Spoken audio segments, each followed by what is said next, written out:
चलिए, hello everyone.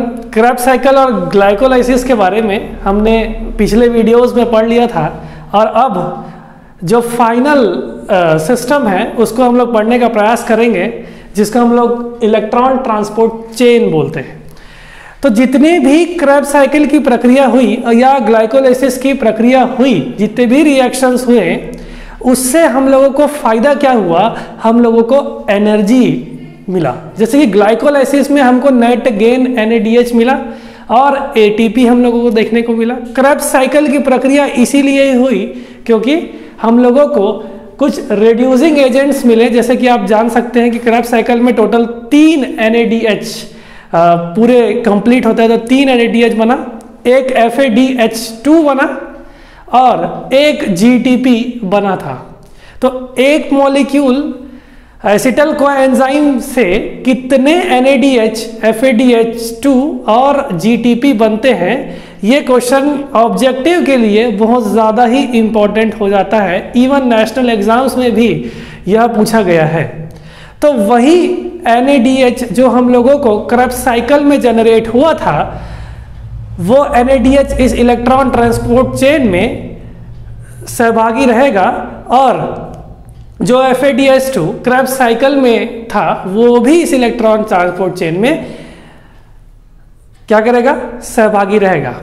देखिए, आपको दो चीज समझना पड़ेगा, दो कॉन्सेप्ट आप लोगों को समझना पड़ेगा। एक है ऑक्सीडेशन और दूसरा है रिडक्शन। इस पूरे प्रोसेस को समझने के लिए हम लोगों को दो चीजें बहुत ध्यान से पढ़नी पड़ेगी, ऑक्सीडेशन और रिडक्शन। आप एक चीज ध्यान पे रखे रहना, जब कभी भी हाइड्रोजन का एडिशन होगा, जब कभी भी हाइड्रोजन का एडिशन होगा, तो मैं क्या बोलूंगा कि वह रिड्यूस हो रहा है।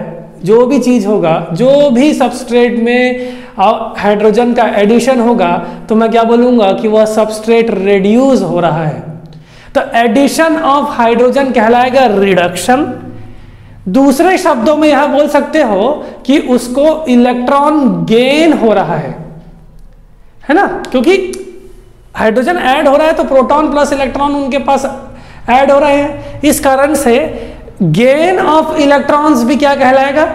रिडक्शन। ठीक, जस्ट अपोजिट आप करेंगे तो वो ऑक्सीडेशन के लिए हो जाएगा।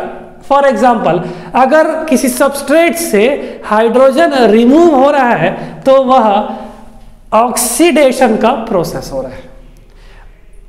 दूसरी बात, अगर इलेक्ट्रॉन का लॉस हो रहा है तभी भी हम क्या बोलेंगे? ऑक्सीडेशन की प्रोसेस हो रही है। तो यह इलेक्ट्रॉन ट्रांसपोर्ट चेन जिस जगह पर होता है वो सेल ऑर्गेनेल है माइटोकॉन्ड्रिया।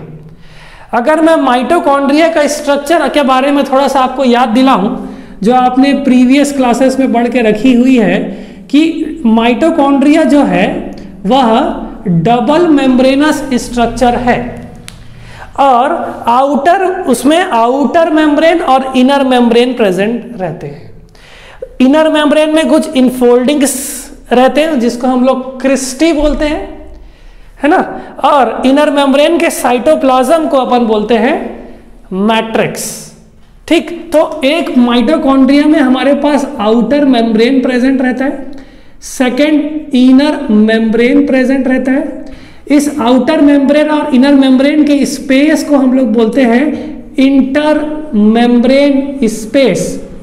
इंटर मेम्ब्रेन से तात्पर्य यह है कि दो मेम्ब्रेन के बीच में जो स्पेस है, इस कारण से उसका नाम इंटर मेम्ब्रेन स्पेस रख दिया गया है।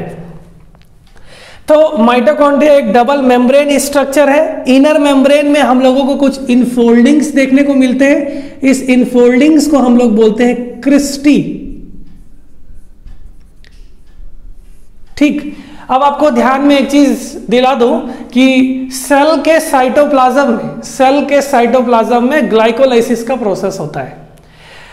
सेल में माइटोकॉन्ड्रिया के मैट्रिक्स में क्रेब्स साइकिल का प्रोसेस होता है। मैट्रिक्स किसको बोल रहा हूं? जो इसका साइटोप्लाज्म है इनर मेम्ब्रेन के बाद। ठीक, तो और इधर पे अपने क्रेब्स साइकिल हो गया। अब जो इनर मेम्ब्रेन है वहां पे एक सीरीज ऑफ प्रोटीन्स हम लोगों को देखने को मिलेंगे। माइटोकॉन्ड्रिया में एक सीरीज ऑफ प्रोटीन्स देखने को मिलेंगे। उन प्रोटीन्स के नाम हम लोगों को पढ़ने हैं और उन प्रोटीन्स में इलेक्ट्रॉन्स का ट्रांसपोर्ट एक एक करके होते जाता है। इसी इलेक्ट्रॉन ट्रांसपोर्ट का जो चेन उस कॉम्प्लेक्सेस में या प्रोटीन्स में हो रहा है उसी को बोला जाता है electron transport chain. Electron transport chain में जो प्रोटीन्स रहेंगे वो टोटल 5 कॉम्प्लेक्सेस से मिलकर बने हुए रहेंगे। इसका मतलब क्या है, जो 5 कॉम्प्लेक्सेस है वो इनर मेम्ब्रेन में प्रेजेंट है। किसके? माइटोकॉन्ड्रिया में। ठीक, तो आज हम लोग 3 कॉम्प्लेक्सेस को पढ़ेंगे, फिर चौथे और 5वें कॉम्प्लेक्सेस को नेक्स्ट क्लास में पढ़ेंगे और एक फाइनल इलेक्ट्रॉन ट्रांसपोर्ट चेन का फाइनल क्लास हम लोग पूरे 5 कॉम्प्लेक्सेस के बाद देखेंगे। तो कॉम्प्लेक्स 1 की बात सबसे पहले मैं करूंगा। आप ध्यान पे रख लेना, ये पूरी बात इनर मेम्ब्रेन में ही हो रही है। तो ये आप लोगों के सामने इनर मेम्ब्रेन रखा हुआ है और इनर मेम्ब्रेन जो है वह लिपिड बाइलेयर का होगा, क्योंकि सेल मेम्ब्रेन्स तो लिपिड बाइलेयर से मिलकर बने हुए रहते हैं। प्लाज्मा मेम्ब्रेन का स्ट्रक्चर। तो इनर मेम्ब्रेन ये आप लोगों के सामने है। इनर मेम्ब्रेन देखिए, अब ये इनर मेम्ब्रेन यहां पे हुआ, इसके बाहरी वाले हिस्से में क्या है? इंटर मेम्ब्रेन स्पेस, और अंदर की तरफ क्या है? मैट्रिक्स। तो इस मेम्ब्रेन के ऊपर जितनी बात करूंगा मैं वो इंटर मेम्ब्रेन स्पेस की बात करूंगा। आउटर हिस्सा, इस मेम्ब्रेन के आउटर हिस्सा इंटर मेम्ब्रेन स्पेस।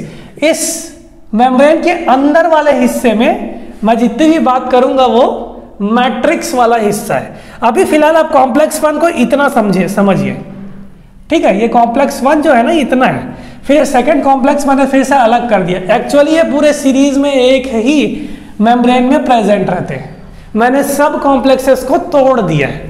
वैसे ही अगर मैं सेकंड कॉम्प्लेक्स की तरफ जाऊंगा तो बाहर की तरफ मैं बोलूंगा इंटर मेम्ब्रेन स्पेस और अंदर की तरफ मैं क्या बोलूंगा? मैट्रिक्स।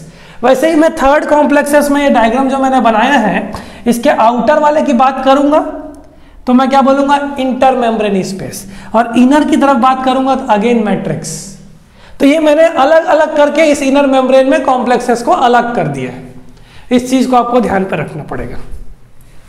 तो पहला जो कॉम्प्लेक्स है उस कॉम्प्लेक्स का नाम है NADH ऑक्सीडोरिडक्टेस, या फिर इस कॉम्प्लेक्स को कहा जाता है NADH डिहाइड्रोजिनेस कॉम्प्लेक्स। तो कॉम्प्लेक्स 1 का नाम आप बहुत ध्यान से अपने दिमाग में फिट कर लीजिए कि कॉम्प्लेक्स 1 का नाम है NADH ऑक्सीडोरिडक्टेस या फिर NADH डिहाइड्रोजिनेस। ठीक है, अब देखिए NADH डिहाइड्रोजिनेस पूरे कॉम्प्लेक्सेस को मैं इस मेम्ब्रेन में इंक्लूड किया हूं। तो ये आप लोगों को किस तरह से दिख रहा है? ये एक एल शेप्ड स्ट्रक्चर है। लिखते जाइए साथ साथ कि NADH डिहाइड्रोजिनेस या ऑक्सीडोरिडक्टेस एक एल शेप्ड प्रोटीन कॉम्प्लेक्स है। NADH ऑक्सीडोरिडक्टेस या फिर डिहाइड्रोजिनेस एक प्रोटीन कॉम्प्लेक्स है जिसका शेप एल शेप्ड है। अब आप देखिए अब देखिए एल शेप दिख रहा है। तो एल शेप में हमारे पास ये वाले हिस्से होते हैं। देखिए इस वाले हिस्से को अपन लोग बोलेंगे फ्लैट हिस्सा। एक एल का शेप को देखूं तो मेरे पास एक वर्टिकल लाइन प्रेजेंट रहता है और एक ऐसा छोटा सा लाइन प्रेजेंट रहता है। ठीक, तो ये छोटे वाले लाइन को अपन फ्लैट हिस्सा बोलेंगे और इस खड़ी लाइन को बोलेंगे हम लोग वर्टिकल कंपोनेंट। तो इस NADH डिहाइड्रोजिनेस का जो फ्लैट कंपोनेंट है वह इनर मेम्ब्रेन में धंसा हुआ है। यह आपको ध्यान में रखना पड़ेगा। NADH डिहाइड्रोजिनेस या फिर ऑक्सीडोरिडक्टेस जो है उसका जो फ्लैट कंपोनेंट है वह इनर मेम्ब्रेन में एम्बेडेड है या धंसा हुआ है। इनर मेम्ब्रेन में NADH डिहाइड्रोजिनेस का कौन सा कंपोनेंट एम्बेडेड है, तो आप क्या बोलेंगे, फ्लैट कंपोनेंट। इसका वर्टिकल जो कंपोनेंट है, इसका वर्टिकल कंपोनेंट जो है वो मैट्रिक्स साइड एक्सपोज्ड है। देख सकते हैं मैट्रिक्स वाले हिस्से में इसका वर्टिकल कंपोनेंट है।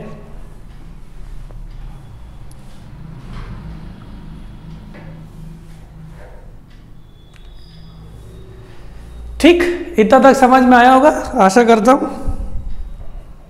ठीक है, अब देखो NADH डिहाइड्रोजिनेस का काम ही क्या होगा, NADH डिहाइड्रोजिनेस का काम क्या होगा। अब देखिए ये NADH आया कहां से होगा, ये NADH आया कहां से होगा, ये क्रेब्स साइकिल से आया हुआ है। ग्लाइकोलाइसिस में भी हमारे पास NADH बना हुआ था, अगर आप उस सीरीज ऑफ रिएक्शंस को याद करने का प्रयास करेंगे तब। अब ये NADH जो है वह ऑक्सीडाइज हो जाएगा, ऑक्सीडाइज बोल रहा हूं तो इससे जो अटैच्ड हाइड्रोजन है वो रिमूव हो जाएंगे। तो आप देख सकते हैं NADH से हाइड्रोजन रिमूव हुआ तो हम लोगों को ऑक्सीडाइज्ड NAD+ देखने को मिला।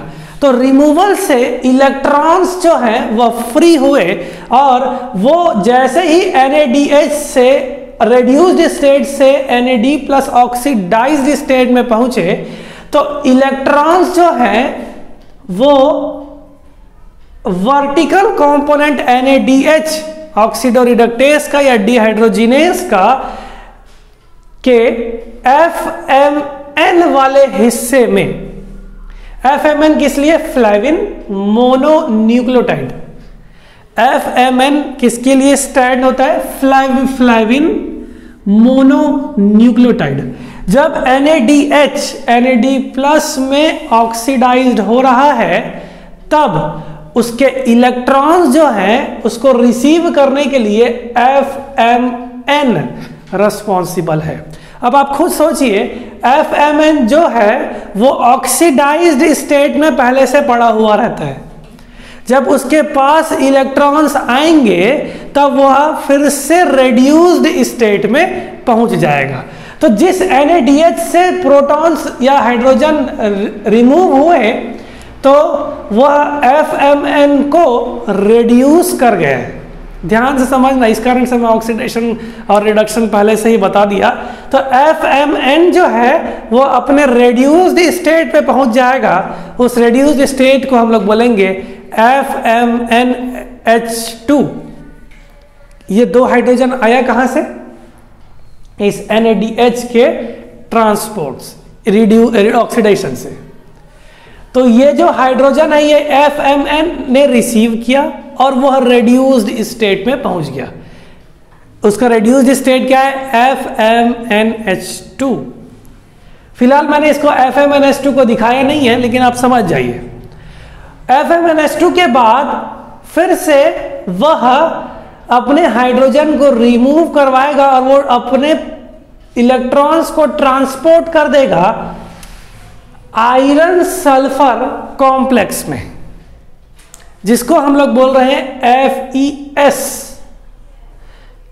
ठीक, तो FeS के केस में आपको ध्यान पर रखना पड़ेगा कि इसमें जो आयरन है वह Fe+3 से स्टेट पे रहता है।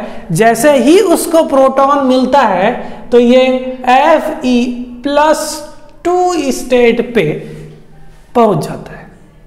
तो ये इसका ऑक्सीडाइज्ड फॉर्म और ये इसका रेड्यूस्ड फॉर्म है, क्योंकि इलेक्ट्रॉन्स ऐड होंगे तो ये +3 मतलब क्या हुआ, इसमें कमी है 3 इलेक्ट्रॉन्स की। जैसे ही एक इलेक्ट्रॉन इसको मिला तो ये +2 स्टेट पे पहुंच जाएगा, तो वो रेड्यूस हो गया +3 से +2 की तरफ। तो FeS जो है वो उसमें आयरन जो है उसका रिडक्शन होगा।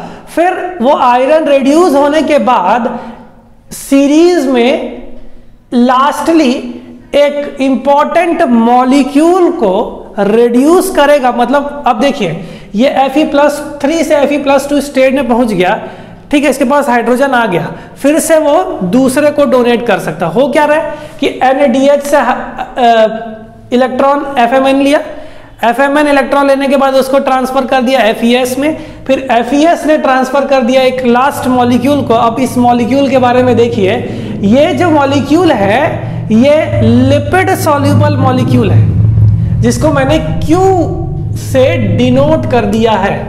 और Q का मीनिंग एक मॉलिक्यूल से जिसको अपन बोलते हैं यूबिक्विनोन।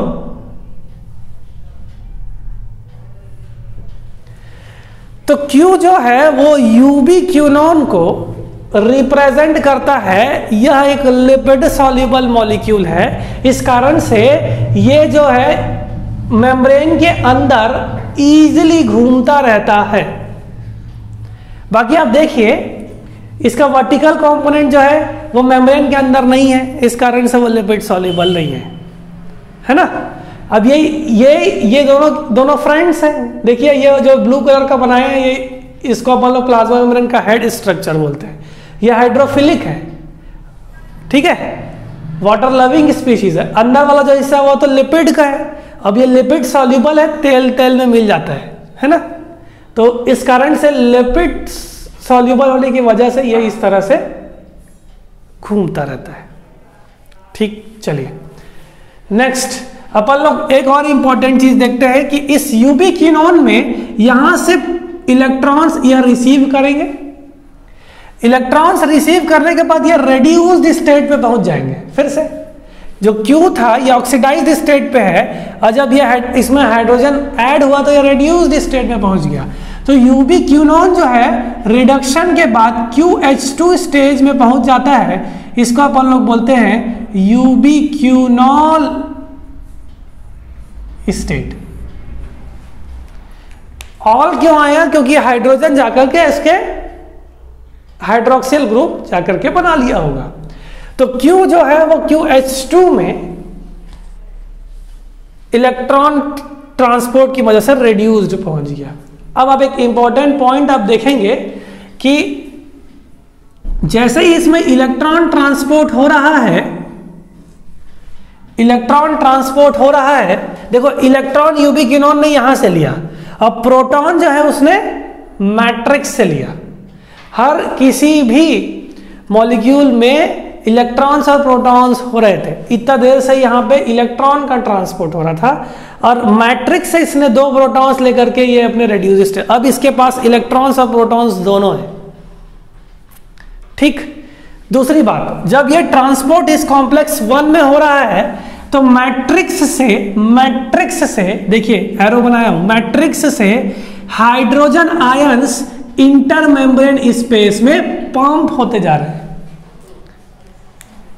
ठीक, इंटर मेम्ब्रेन स्पेस में हाइड्रोजन आयंस पंप होते जा रहे हैं। तो आपको ध्यान पर रखना पड़ेगा कि कॉम्प्लेक्स 1 में हाइड्रोजन आयन का पंपिंग कहां हो रहा है? इंटर मेम्ब्रेन स्पेस में। तो आशा करता हूं कि कॉम्प्लेक्स 1 पूरी तरह समझ में आ गया होगा। QH2, अब इस QH2 से हम लोग आगे की कहानी फिर पढ़ेंगे। ठीक, सेकेंड कॉम्प्लेक्स की बात करूं, इस सेकेंड कॉम्प्लेक्स का नाम है succinate dehydrogenase enzyme. Succinate dehydrogenase complex जो है वह सेकेंड कॉम्प्लेक्स रहेगा इलेक्ट्रॉन ट्रांसपोर्ट चेन में। इस इलेक्ट्रॉन ट्रांसपोर्ट चेन में अब देखिए, अब सक्सिनेट डिहाइड्रोजिनेज को याद करिए। आपको याद रहेगा कि वहां इस रिएक्शन में जब सक्सिनेट से फ्यूमरेट बन रहा था क्रेब्स साइकिल के स्टेट पे, तब आप देख सकते हैं कि हम लोगों को प्रोडक्शन FADH2 का हो रहा था। अगर आप क्रेब्स साइकिल बहुत अच्छे से पढ़े हैं तब। ठीक, अब FADH2 as an reduced form है। अब ये इलेक्ट्रॉन्स अगेन डोनेट करना स्टार्ट करेगा। ठीक, अब FADH2 जो है वह इलेक्ट्रॉन्स ट्रांसपोर्ट करेगा अगेन FeS कंपोनेंट में, आयरन सल्फर कॉम्प्लेक्स को। यह एक इंपॉर्टेंट पार्ट है कि कॉम्प्लेक्स 1 और कॉम्प्लेक्स 2 में FeS कंपोनेंट प्रेजेंट रहते हैं। ठीक, तो सक्सिनेट से फ्यूमरेट बनने में ये कहां से है? क्रेब्स साइकिल से है। ये भी हिस्सा क्रेब्स साइकिल से आया है और इवन ग्लाइकोलाइसिस से आया है। तो आपसे पूछ सकता है इलेक्ट्रॉन ट्रांसपोर्ट सिस्टम में आप ऐसा कॉम्प्लेक्स बताइए जो क्रेब्स साइकिल में इन्वॉल्व रहता है। तो आपका answer straight forward succinate dehydrogenase complex आना चाहिए। ठीक, तो यहां तक मैं सोचता हूं कि आप लोगों को समझ में आ गया होगा। ठीक, अब देखिए इसका भी FeS के बाद अगेन ये यूबिक्विनोन को ही इलेक्ट्रॉन ट्रांसपोर्ट करेगा और ये यूबिक्विनोल स्टेट पे पहुंच जाएगा। तो अल्टीमेटली आप देखिए कॉम्प्लेक्स 1 और कॉम्प्लेक्स 2 इलेक्ट्रॉन्स अल्टीमेटली ट्रांसफर किसको कर रहे हैं? यूबिक्विनोन को, और यूबिक्विनोल का फॉर्मेशन कर रहे हैं। ठीक, लास्ट कॉम्प्लेक्स इस लेक्चर का थर्ड कॉम्प्लेक्स कहलाएगा। उस थर्ड कॉम्प्लेक्स को हम लोग बोलते हैं Q cytochrome C oxidase oxido reductase. Q का मतलब यूबिक्विनोन बोल सकते हो, ubiquinone cytochrome C oxido reductase या फिर साइटोक्रोम रिडक्टेस। ये वाला पार्ट बहुत ज्यादा इंपॉर्टेंट है। अभी तक हुआ क्या कि दोनों कॉम्प्लेक्सेस ने इलेक्ट्रॉन किसको दे दिया? यूबिक्विनोन को दे दिया और यूबिक्विनोल का फॉर्मेशन हो गया है। ठीक, अब आप देखो तो कहानी कहां से स्टार्ट होगी फिर कॉम्प्लेक्स 3 में? यूबिक्विनोल से ही। अब आप देखिए यूबिक्विनोल जो है रेड्यूस्ड स्टेट पे पहुंच गया। ठीक, अब ये तो आराम से ट्रांसपोर्ट इस मेम्ब्रेन के अंदर हो सकता है भाई सब लोग। ठीक, तो कॉम्प्लेक्स 3 जो है वह साइटोक्रोम रिडक्टेज है, क्योंकि अभी देखना साइटोक्रोम के बारे में बहुत सारा चीज आ जाएगा। साइटोक्रोम कुछ नहीं है, एक हीम कंटेनिंग मॉलिक्यूल है। एक चीज आप ध्यान पर रखे रहेंगे, एक हीम आयरन कंटेनिंग मॉलिक्यूल है। हीम ग्रुप प्रेजेंट रहता है इसमें, हीम। आगे हम लोग हीम के बारे में फोर्थ कॉम्प्लेक्स में देखेंगे। फोर्थ कॉम्प्लेक्स थोड़ा सा लंबा है, इस कारण से मैं इसको अभी इंक्लूड नहीं कर रहा हूं, तो वीडियो बहुत बड़ा हो जाएगा। ठीक, यूबिक्विनोल जो कॉम्प्लेक्स 1 और कॉम्प्लेक्स 2 से रिड्यूस होकर के आया, वो थर्ड कॉम्प्लेक्स में प्रवेश करना स्टार्ट करेगा। थर्ड कॉम्प्लेक्स में हम लोगों को 3 इंपॉर्टेंट प्रोटीन्स देखने को मिलेंगे। सबसे पहला रिस्के सेंटर, सबसे पहला रिस्के सेंटर आपसे पूछेगा ये। ठीक, रिस्के सेंटर कुछ नहीं है, अगेन आयरन सल्फर कॉम्प्लेक्स ही है। ठीक, दूसरा आपको देखने को मिलेगा साइटोक्रोम BC1। कई बुक्स में डायरेक्टली साइटोक्रोम BC1 लिख दिया जाता है, तो मैं आप लोगों को बताऊंगा कि ये किस तरह से इसका डिस्ट्रीब्यूशन हो रहा है। ठीक, तो आप क्या बोले? सबसे पहला रिस्के सेंटर, उसके बाद आपने कहा साइटोक्रोम BC1 और एक है साइटोक्रोम C। ठीक, अब आप देखो साइटोक्रोम बहुत बार आ गया, तो कॉम्प्लेक्स का नाम आप क्या बोलोगे? मैं बता सकता हूं, थर्ड कॉम्प्लेक्स का नाम साइटोक्रोम C, जो कि गलत है।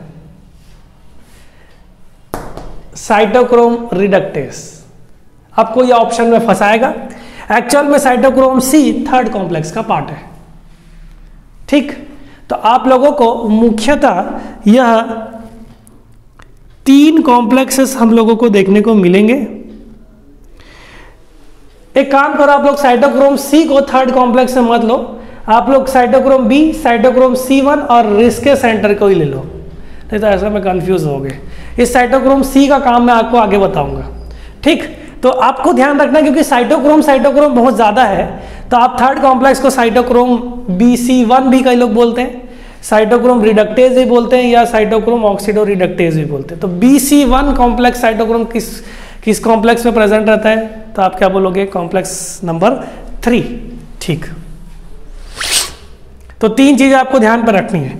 तो जैसे ही यह यूबिक्विनोल फॉर्म ऐसा मूवमेंट करते हुए कॉम्प्लेक्स 3 के पास आएगा, तो ये कॉम्प्लेक्स 3 से चिपक जाएगा, सबसे पहली चीज बाइंड हो जाएगा। अब देखिए इसके पास टोटल 2 इलेक्ट्रॉन्स है, 2 इलेक्ट्रॉन्स हैं, तो ये जो कॉम्प्लेक्स है या अपने 2 इलेक्ट्रॉन्स को 2 भाग में विभाजित कर देगा।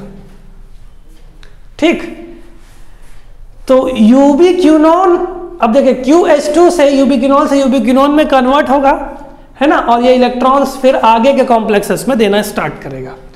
तो आधे इलेक्ट्रॉन्स एक ग्रुप ऑफ प्रोटीन्स की तरफ जाएंगे और आधे इलेक्ट्रॉन्स एक ग्रुप ऑफ प्रोटीन्स के पास जाएंगे। तो एक इलेक्ट्रॉन इसको रिसीव करने वाला है साइटोक्रोम बी, ठीक। दूसरा जो रिसीव करने वाला है रिस्के सेंटर। रिस्के सेंटर वाला इंपॉर्टेंट है। रिस्के सेंटर फिर इलेक्ट्रॉन का ट्रांसपोर्ट साइटोक्रोम C1 में करता है। कितना इलेक्ट्रॉनों का? केवल 1। आया कितना था? 2। बटने के बाद ये साइटोक्रोम C1 जो है वह 1 इलेक्ट्रॉन के बाद अल्टीमेटली साइटोक्रोम C को रिड्यूस कर देगा। ठीक, अभी ये जो प्रोसेस है ये कंप्लीट नहीं हुआ है। इस चीज को भी आप ध्यान पे रखे रहना। ये प्रोसेस जो है वो कंप्लीट नहीं हुआ है। तो एक तरह से आप साइटोक्रोम C में हम लोगों को 1 इलेक्ट्रॉन्स देखने को मिला, ठीक है, पहले इसने रिड्यूस किया। जो सेकंड इलेक्ट्रॉन है वह रिसीव होता है साइटोक्रोम B में, और साइटोक्रोम B अगेन ट्रांसफर करता है इस थर्ड कॉम्प्लेक्स में इंक्लूडेड यूबिक्विनोन को, और यूबिक्विनोन को जैसे ही वो 1 इलेक्ट्रॉन ट्रांसपोर्ट करेगा तो ये यूबिक्विनोल में कन्वर्ट नहीं होगा। क्यों? क्योंकि QH2 को हम लोग यूबिक्विनोल बोल रहे थे। अब ये जो ऑड इलेक्ट्रॉन्स इसके पास एक एक्स्ट्रा आ गया है, इस स्टेट में ये यूबिक्विनोन कहलाएगा सेमी यूबिक्विनोन।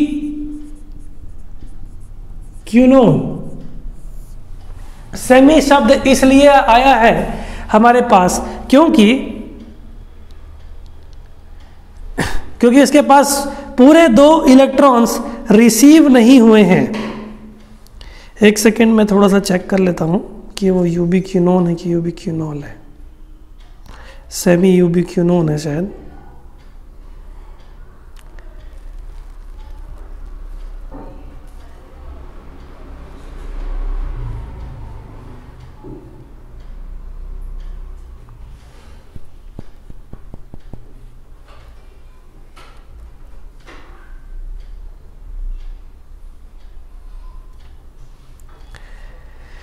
ठीक है, वो सेमी यूबिक्विनोन ही है। अगर कुछ गड़बड़ होगा तो मैं आपको कमेंट में बता दूंगा। ठीक, अभी मैं चेक नहीं कर पा रहा हूं। ठीक, तो ये एक साइकिल कंप्लीट हुआ, अल्टीमेटली बेस्ड किसके ऊपर था? क्यू के ऊपर। आधा ही साइकिल कंप्लीट हुआ, ये सेमी यूबिक्विनोन बना, इसका कुछ तो करना पड़ेगा क्योंकि इसको फिर से फाइनल जो है इस स्टेट पे लेके आना पड़ेगा। तो क्या होगा, अब जो यूबिक्विनोन जो है, जो इलेक्ट्रॉन्स डोनेट कर चुका था आगे की तरफ, वो फिर से कॉम्प्लेक्स 1 और कॉम्प्लेक्स 2 की तरफ जाएगा। अगेन जो है वह इलेक्ट्रॉन्स लेकर के आएगा और वह अगेन रिड्यूस्ड स्टेट पे पहुंच जाएगा। अब इस स्थिति में क्या हुआ है कि पहले एक यूबिक्विनोल आकर के इलेक्ट्रॉन्स का ट्रांसपोर्ट कर चुका है, सेमी यूबिक्विनोन का फॉर्मेशन हो चुका है। ठीक, अब आप देखिए QH2 जो है वो Q के पास फिर से वो जाकर के सेम प्रोसेस करेगा, फिर से इसके इलेक्ट्रॉन्स जो हैं वो 2 भाग में बटेंगे। Again Rieske centre cytochrome C1 और C में अल्टीमेटली इलेक्ट्रॉन ट्रांसपोर्ट होगा। अब मैं बोलूंगा कि कंप्लीट रिडक्शन इस साइटोक्रोम C का हो गया है और इसके पास इलेक्ट्रॉन्स अब कितने आएंगे? 2। पहला इलेक्ट्रॉन कहां पे आया था? ये देखिए, पहले इलेक्ट्रॉन में ये स्टेप हुआ, दूसरे बार फिर अगेन वो इलेक्ट्रॉन्स लेकर के आया, फिर साइटोक्रोम C में भेज दिया। ठीक, तो एक पार्ट सेम वही पाथ है फॉलो किया। सेकंड देखिए, सेकंड ये है कि साइटोक्रोम यूबिक्विनोन जो है हाफ इलेक्ट्रॉन साइटोक्रोम B को अगेन देगा। अब साइटोक्रोम B यूबिक्विनोन को इलेक्ट्रॉन ट्रांसपोर्ट ना करके वह सेमी यूबिक्विनोन, क्योंकि उसको पहले उसने चेंज कर दिया था सेमी यूबिक्विनोन में, यूबिक्विनोन को सेमी यूबिक्विनोन में चेंज करने वाला भी साइटोक्रोम बी था। अब ये साइटोक्रोम बी जो है सेमी यूबिक्विनोन को इलेक्ट्रॉन्स देगा। अब इसके पास इलेक्ट्रॉन्स कितने आ जाएंगे? 2, क्योंकि पहले एक इलेक्ट्रॉन्स इसके पास सेमी यूबिक्विनोन से आया था, अब इसके पास दूसरा इलेक्ट्रॉन्स क्यू से आया, मतलब दूसरे बार यूबिक्विनोन आया तब आया। ठीक, अब ये यूबिक्विनोन के पास 2 इलेक्ट्रॉन्स है, अब 2 प्रोटॉन्स उसके पास और आ जाएंगे मैट्रिक्स वाले हिस्से से। उसके पास दूसरे प्रोटॉन्स जो है 2 प्रोटॉन्स वो मैट्रिक्स वाले हिस्से से लेगा, फिर वो यूबिक्विनोल स्टेट में पहुंच जाएगा। अब यूबिक्विनोल जो है अगेन इस मेम्ब्रेन में फिर से ट्रांसपोर्ट हो जाएगा, फिर वो सेम प्रोसेस करना स्टार्ट कर देगा। तो आप देख सकते हैं कि यूबिक्विनोल जो है और यूबिक्विनोन जो है वो इस मूवमेंट के लिए रिस्पॉन्सिबल है। थर्ड कॉम्प्लेक्स में हम लोगों को यूबिक्विनोल फॉर्मेशन देखने को मिला। तो हमारे पास 2 स्टेप्स हुए और लास्ट में अल्टीमेटली हमको फिर से यूबिक्विनोल ही देखने को मिला। देखिए यूबिक्विनोल अगेन ट्रांसपोर्ट हो गया। इस कारण से इस पूरे कॉम्प्लेक्स में एक प्रक्रिया चली जिसको हम लोग बोलते हैं क्यू साइकिल। तो क्यू साइकिल किस में कौन से कॉम्प्लेक्स में होता है? अगर आपसे पूछा जाएगा तो आप थर्ड कॉम्प्लेक्स बोलेंगे, और थर्ड कॉम्प्लेक्स में यूबिक्विनोल का साइकिल कंप्लीट होता है, और आपको ध्यान पे इस चीजों को रखना है। अब आप देखिए, जब यूबिक्विनोल आकर के थर्ड कॉम्प्लेक्सेस से अटैच होता है तो यह 2 प्रोटॉन्स को अगेन पंप करता है इंटरमेम्ब्रेन स्पेस में। तो 2 बार आया था, 2 प्रोटॉन्स या इंटरमेम्ब्रेन स्पेस में पंप करेगा। क्यों बताइए? क्योंकि ये तो इलेक्ट्रॉन का ट्रांसपोर्ट है, 2 इलेक्ट्रॉन्स इसके पास है तो 2 प्रोटॉन्स भी होंगे, तो 2 प्रोटॉन्स वो इंटरमेम्ब्रेन में स्पेस में ट्रांसपोर्ट करती है। तो ये पूरी कहानी कॉम्प्लेक्स 3 की है। एकदम अच्छे से आप लोग इस वीडियो को देख लेना। कोई भी समस्या हो तो हम लोग गूगल मीट में बात करके समझ लेंगे। ठीक, एकदम अच्छे से। एक बार में समझ में नहीं आता तो दूसरे बार भी आपके पास मौका है, आप ज़रूर देखिएगा। ठीक, बाकी कोई भी समस्या हो तो आप मेरे से पूछ सकते हैं। ठीक है, ठीक। आप सभी का बहुत बहुत धन्यवाद। Thank you.